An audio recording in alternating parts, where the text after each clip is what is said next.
এই ভিডিওটি যদি তোমার কাছে এসে থাকে তাহলে কোনো কোইন্সিডেন্স নয়, বিকজ এই ভিডিওতে আমি কোনো হ্যাশট্যাগ লাগাবো না। ওকে, তো চলো দেখে নেব তোমাদের পার্টনার তোমাদেরকে নিয়ে কী ভাবছে এখন রাইট নাও। যখনই এই ভিডিও তোমার কাছে আসবে তখনই সেই সময় সেই মুহূর্তে তোমাদের পার্সন তোমাদেরকে নিয়ে কী ভাবছে সেটা দেখে নেওয়া যাক। ডেস্টিনি। ওকে, আমি অনেকের ক্ষেত্রে দেখতে পাচ্ছি যে এখানে অনেকে এক্সের জন্য দেখছো, বিকজ এখানে তো এক্সের কার্ড।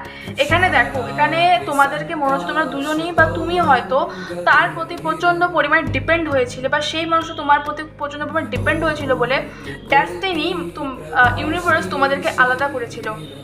বাট এখন তার মনে হচ্ছে তোমার পার্সনের যে হয়তো যে আলাদা হওয়ার যে ব্যাপারটা, সেপারেশনের যে ব্যাপারটা, এটা তোমাদের ইচ্ছাতে হয়নি, যা হয়েছে ভগবানের ইচ্ছাতে হয়েছে। এবং সে এখন তোমাদের সম্পর্কটিকে ইউনিভার্সের হাতে লেট গো করে দিয়েছে। এখন তার হাতে কিছু নেই। সে এখন সে এখন যা করছে যা দেখছে সব সে লেট গো করে দিয়েছে। এখন সে ভাবছে যে না, এই সম্পর্কটা আর ফিরে পাওয়া হয়তো তার সম্ভব না,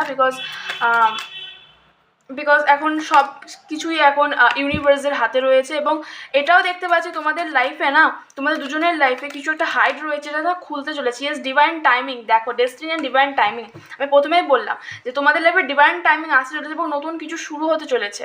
এটিকে ক্লেম করতে তোমরা ক্লেম 222 করতে পারো। অ্যান্ড চ্যানেলটিকে ফলো অ্যান্ড সাবস্ক্রাইব করতে ভুলো না। Bye bye.